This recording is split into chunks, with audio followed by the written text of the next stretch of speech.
Hello guys! இன்னைக்கு என்ன பார்க்க போறோம் அப்படின்னு பார்த்தோம்னா, புக் பேக் கொஸ்டின். தமிழ்ல புக் பேக் கொஸ்டின் தான் நம்ம பார்க்க போறோம். ஆல்ரெடி வந்து பார்த்தீங்க அப்படின்னா, 6த் புக்ல நம்ம டெர்ம் 1ல உள்ள எல்லா புக் பேக் கொஸ்டினும் போட்டாச்சு. டெர்ம் 2வுமே ஃபுல்லா கம்ப்ளீட் பண்ணியாச்சு.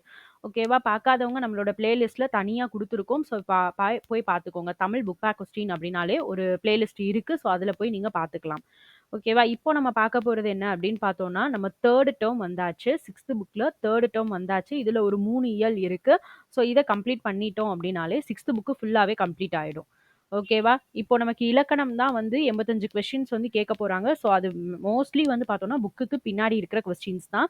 ஸோ அதனால இந்த கொஸ்டின்ஸ் எதையுமே ஸ்கிப் பண்ணிறாதீங்க. இது எல்லாமே நல்லா படிச்சு வச்சுக்கோங்க. ஸோ இதுல இருந்து தான் கொஸ்டின்ஸ் கேட்கறாங்க. ரைட்டா? ஸோ இப்ப இதுல வந்து பார்த்தீங்க அப்படின்னா, இப்ப நம்ம பார்க்க போறது 6த் புக்ல டெர்ம் 3 பருவம் 3ல இயல் 1 அதுதான் நம்ம பார்க்க போறோம். அதுக்கு பின்னாடி இருக்கிற புக் பேக் கொஸ்டின் தான் நம்ம இப்ப பார்க்க போறோம். ஓகேவா?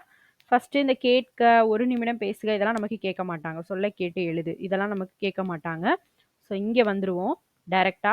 கீழ்காணும் பத்தியை படித்து வினாக்களுக்கு விடை எழுதுக. ஸோ இத கண்டிப்பா கேட்டிருக்காங்க. இதுவரைக்கும் நம்ம பார்த்த கொஸ்டின் பேப்பர் ஒரு 4 கொஸ்டின் பேப்பர் நம்ம பார்த்துட்டோம். 4 கொஸ்டின் பேப்பர்ல இந்த மாரி ஒரு பத்தி குடுத்து கொஸ்டின் கேட்டிருந்தாங்க. ஓகேவா? ஒரு 5 கொஸ்டின் கேட்டிருக்காங்க.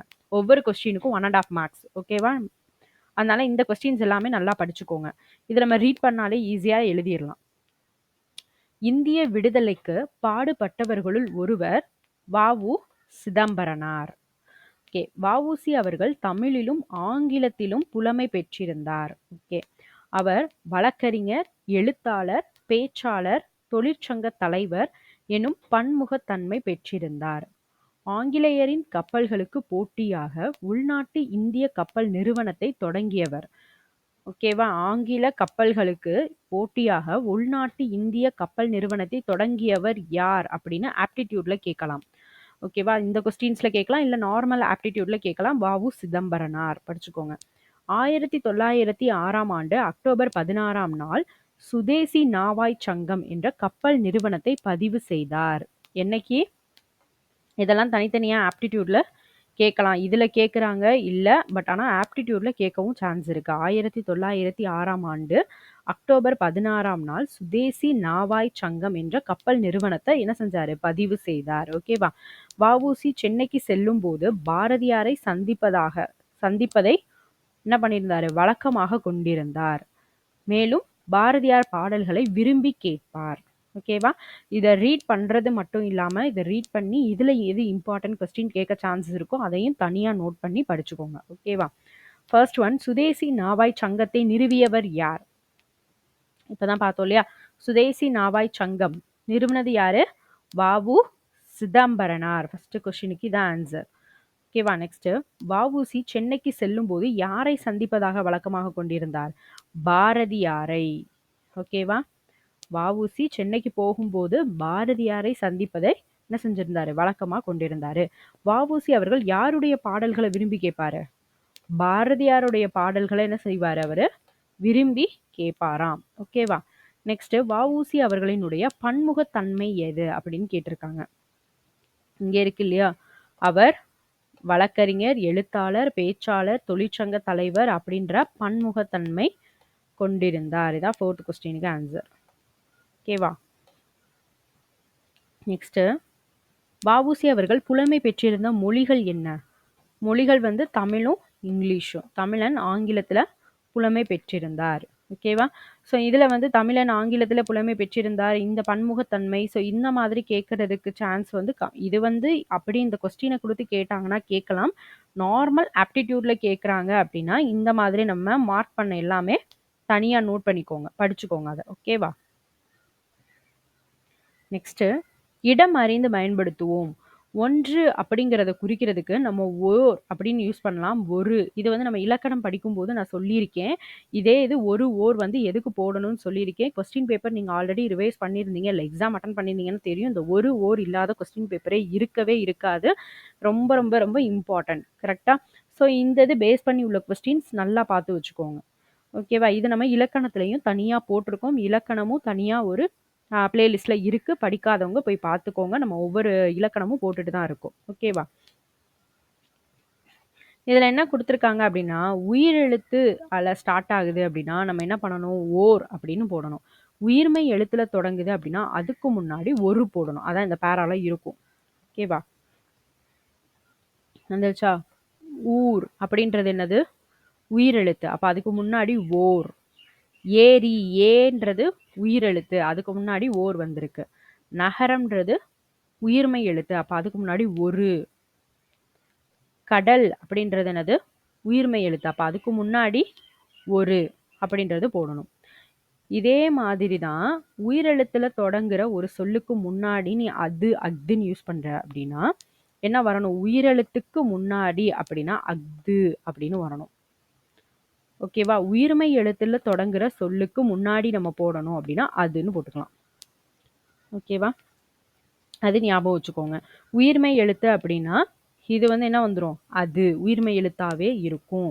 ஆனா, இது வந்து ஆயுத எழுத்து முன்னாடி வரும், நடுவுல வரும் அப்படின்னு ஞாபகம் வச்சுக்கோங்க. உயிர் எழுத்துல தொடங்கி இருந்துச்சு அப்படின்னா, ஆயுத எழுத்து நடுவுல வரும். அஃது அப்படின்னு வரும். ஓகேவா? அதனால இத பேஸ் பண்ணி கொஸ்டின் ரொம்ப ரொம்ப ரொம்ப இம்பார்ட்டன்ட். நெறைய கொஸ்டின்ஸ் இதுல இருந்து கேட்குறாங்க. ஓகேவா? அதனால இத வந்து மறந்துராம நல்லா படிச்சுக்கோங்க. நார்மலாவே நம்ம புக்குக்கு பின்னாடி இருக்கிற எந்த கொஸ்டினையுமே ஸ்கிப் பண்ணாம படிக்கிறது நமக்கு பெஸ்ட். கீழ்காணும் தொடர்களில் உள்ள பிழைகளை திருத்தி எழுதுக அப்படின்னு கொடுத்துருக்காங்க. ஃபர்ஸ்ட் ஒன் பார்ப்போம். ஒரு அழகிய சிற்றூரில் ஓர் குளம் இருந்தது. இப்போ ஃபர்ஸ்ட் பார்ப்போம். ஆன்றது என்னது? உயிரெழுத்து இல்லையா? அப்போ இந்த இடத்துல என்ன வரணும் அப்படின்னா ஓர். ஓர் அழகிய சிற்றூரில் ஓர் குளம். கூன்றது என்னது? உயிர்மெய் எழுத்து இல்லையா? அப்ப இதுக்கு முன்னாடி என்ன வந்திருக்கணும்? ஒரு. ஓகேவா? ஓர் அழகிய சிற்றூரில் ஒரு குளம் இருந்தது. ஓகேவா? அடுத்தது ஒரு இரவும் ஓர் பகலும் சேர்ந்தது ஒரு நாள். இதுல ஈன்றது உயிரெழுத்து. ஸோ அப்போ உயிரெழுத்துக்கு முன்னாடி என்ன வரணும்? ஓர் வரணும் இல்லையா? ஓர் இரவும். பன்றது உயிர்மெய் எழுத்து. அப்ப அதுக்கு முன்னாடி வர்றது ஒரு. ஒரு பகலும் சேர்ந்தது ஒரு நாள். நாங்கிறது என்னது? உயிர்மெய் எழுத்து. அப்ப அதுக்கு முன்னாடி ஒரு தான் இருக்கு. அப்ப கரெக்ட். அப்ப ஓர் இரவும் ஒரு பகலும் சேர்ந்தது ஒரு நாள். ஓகேவா? நெக்ஸ்ட் அது இல்லாத இடத்தில் எதுவும் நடக்காது. இப்ப ஈங்கிறது என்னது? உயிரெழுத்து. அப்ப உயிரெழுத்து வந்துச்சு அப்படின்னா என்ன சொல்லியிருந்தோம் அப்படின்னா நடுவுல உயிர்மெய் எழுத்து வரணும். அப்போ அஃது இல்லாத. ஓகேவா? அஃது இல்லாத இடத்தில் எதுவும் நடக்காது. ஓகேவா? அஃது நகரத்திற்கு செல்லும் சாலை. இப்போ நாங்கிறது உயிர்மெய் எழுத்து. அப்போ உயிர்மெய் எழுத்து வரும்போது என்ன வரணும்? அது. அது நகரத்திற்கு செல்லும் சாலை. ஓகேவா? நெக்ஸ்ட் அது ஒரு இனிய பாடல். ஓங்கிறது என்னது நமக்கு? உயிரெழுத்து. அப்ப அதுக்கு முன்னாடி வரணும் அப்படின்னா என்ன வரணும்? உயிர்மெய் எழுத்து. இது சாரி ஆயுத எழுத்து. சாரி இதுலயும் நான் அதான் சொல்லியிருப்பேன். ஆயுத எழுத்து நடுவுல வரணும். ஓகேவா? அஃது ஒரு இனிய பாடல். ஓகேவா? இது மட்டும் நல்லா படிச்சுக்கோங்க. இது கண்டிப்பா கேட்பாங்க. நமக்கு வந்து உயிரெழுத்தா இருந்துச்சு அப்படின்னா, ஓகேவா? உயிரெழுத்து அப்படின்னா நமக்கு என்ன வரணும்? ஓர் அப்படின்னு வரணும். நெக்ஸ்ட் அது அஃது போடும்போது அஃது அப்படின்னு வரணும். ஓகேவா? இதே உயிர் மெய் எழுத்தா இருந்துச்சு அப்படின்னா நமக்கு என்ன போடணும்? ஒரு அப்படின்னு போடணும். அது அப்படின்னு ஸ்டார்ட் பண்ணணும். ஓகேவா? இந்த ரெண்டே ரெண்டு படிச்சுட்டிங்கன்னா இது ரிலேட்டடாக உள்ள எல்லா கொஸ்டினுமே நம்ம ஆன்சர் பண்ணிடலாம். ஓகேவா? உயிரெழுத்தா இருந்துச்சுன்னா ஓர் அப்படின்னு தொடங்கணும். அஃது அப்படின்னு தான் தொடங்கணும். ஓகேவா? உயிர்மெய் எழுத்துனா ஒருன்னு வரும், அதுன்னு வரும். ஓகேவா? ஸோ இதை ஞாபகம் வச்சுக்கோங்க. நோட் பண்ணி வச்சுக்கோங்க. இதை தனியாக படித்து வச்சுக்கோங்க. நெக்ஸ்ட் அகர வரிசைப்படுத்துக. இதுவும் கண்டிப்பா கேட்பாங்க. ஆனா ரொம்ப ரொம்ப ரொம்ப ஈஸியான கொஸ்டின். 2ல இருந்து 3 கொஸ்டின் இதுல கேட்பாங்க. ரொம்ப ரொம்ப ஈஸி. ஃபர்ஸ்ட் நம்ம என்ன செய்யணும் அப்படின்னா, ஃபர்ஸ்ட் இந்த இது கொடுத்துருக்காங்கனாவே என்ன பண்ணிடணும் அப்படின்னா உயிரெழுத்து இருக்கான்னு பார்த்துடணும். உயிரெழுத்து ஃபர்ஸ்ட் ஒன். உயிரெழுத்து இருந்துச்சுன்னா ஓகே, இல்லையா அடுத்தது எடுத்து வச்சுட்டு அடுத்தது நம்ம உயிர்மெய் எழுத்துக்கு போயிடலாம். உயிரெழுத்துக்கள் இருக்கா இதுல? இல்ல. இன்னொன்னு என்ன அப்படின்னா இது எல்லாமே பா வரிசையில இருக்கு. ரைட்டா? அப்ப ஃபர்ஸ்ட் ப. பேல ஏதாவது ஸ்டார்ட் ஆகுதா அப்படின்னு பார்ப்போம். பேல ஏதாவது ஸ்டார்ட் ஆகுதா? பழங்கள். ரைட்டா? நெக்ஸ்ட் பா. பாரதம். பி பின்னிரவு. பீ பீலி. பு புதுமை. பூ பூமி. பே பெண்கள். பே பேருந்து. பை பையன். போ பொதுக்கூட்டம். போ போக்குவரத்து. அப்படியே வந்து என்ன பண்ணியிருக்காங்க அப்படின்னா, பாப்பா வரிசை அப்படியே குடுத்துருக்காங்க. பாப்பா, பீபி, பூ, பேபே, பை, பொபோ, பவ் அந்த மாதிரி குடுத்துருக்காங்க. அத அப்படியே நம்ம எழுதிற வேண்டியதுதான். ஸோ நெக்ஸ்ட்டு செயல் திட்டம், கட்டுரை இதெல்லாம் நமக்கு வராது. இது ஒண்ணும் கிடையாது. இந்த மாதிரி குடுத்துருக்காங்க அப்படின்னா, அப்படியே உண்டு, இல்லைன்னு போட்டு எழுதணும். வடக்குண்டு, வடக்கில்லை. பந்துண்டு, பந்தில்லை. பாட்டுண்டு, பாட்டில்லை. இதெல்லாம் கேட்க சான்ஸ் இல்ல. பட் இனிமே கேட்கலாமான்னு தெரியாது. பார்த்துக்கோங்க அத. ஜஸ்ட் இதெல்லாம் ரீட் பண்ணி விட்டுட்டு போயிட்டே இருங்க. கட்டங்களில் உள்ள சொற்களை கொண்டு தொடர்கள் உருவாக்குறது. பாரி வீட்டுக்கு வந்தான். ஸோ பாரி வீட்டுக்கு வந்தான் தான் வரும். வந்தன அப்படிலாம் வராது. வந்தான். எழிலி வீட்டுக்கு வந்தாள். வந்தாள் அப்படின்ற மாதிரி தான் வரும். மாணவர்கள் வீட்டுக்கு வந்தார்கள். ஓகேவா? மாணவர்கள் வீட்டுக்கு வந்தார்கள். மாடு வீட்டுக்கு வந்தது. ஓகேவா? மாடுகள் வீட்டுக்கு வந்தன. ஸோ இத வந்து நீங்க கரெக்ட்டா பார்த்துட்டு போடணும். ரைட்டா?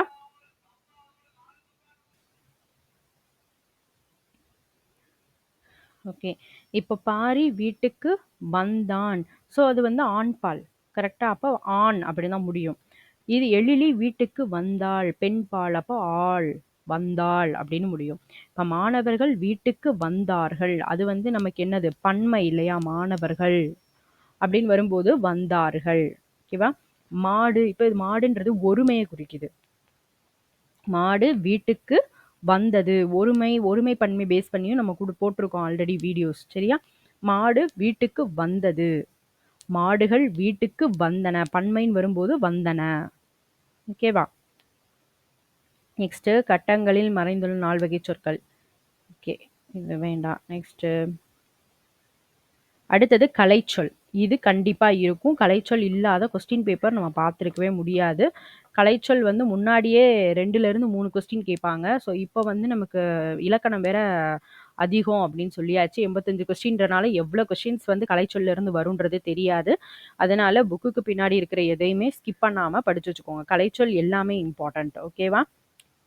ஃபர்ஸ்ட் ஒன் நாட்டுப்பற்று அப்படின்னா என்னது? பேட்ரியாட்டிசம். பேட்ரியாட்டிசம்னா என்னது? நாட்டுப்பற்று.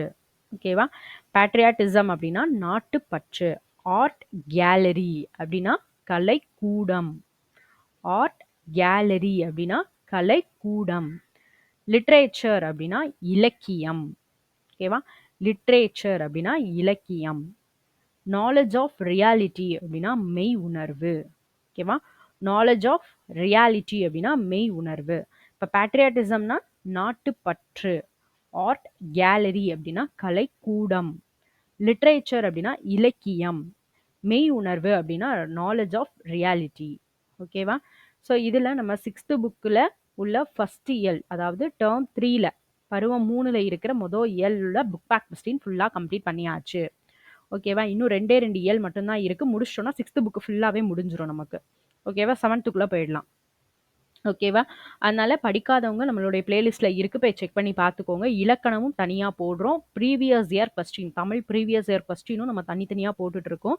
ஸோ ப்ரீவியஸ் இயர் கொஸ்டின் படிக்கணும் அப்படின்றவங்களும் நம்மளுடைய பிளேலிஸ்ட்ல இருக்கு. 4 கொஸ்டின் பேப்பர் ஆல்ரெடி கம்ப்ளீட் பண்ணிட்டோம் நம்ம. 5th கொஸ்டின் பேப்பர் போறோம். ஓகேவா? படிக்காதவங்க அதையும் படிச்சு வச்சுக்கோங்க. ரைட்டா?